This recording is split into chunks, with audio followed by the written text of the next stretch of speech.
Hey, it's Clay Trader, and this will be a video chart on ticker symbol CVM. We'll take a look at the 30-minute time frame. Real quick, what do I mean by 30-minute in case maybe you're new to charts?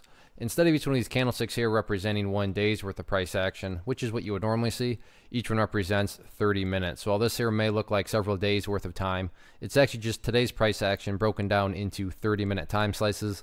I like to this time frame. I think that's a good job of telling the quote-unquote story of the price, and in this situation makes mapping out a very logical question quite straightforward.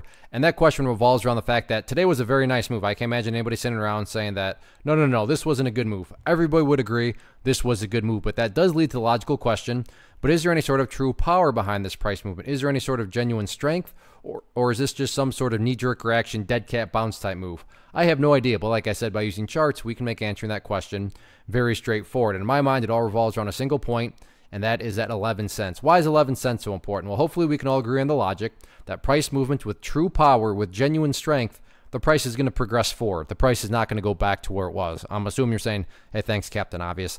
Of course, if a price movement is truly strong, it's not going to go back to where it was. So with that in mind, think about 11 cents. Any sort of closes below it, or worse yet, if the price separates to the downside, what is that doing to the price?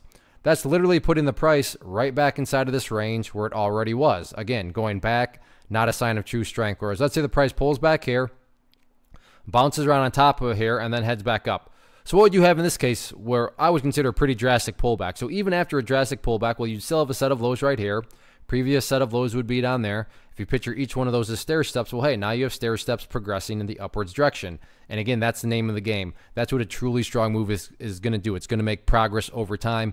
And in this situation, I'm just defining and quantifying quote-unquote progress as 11 cents. What about areas of resistance?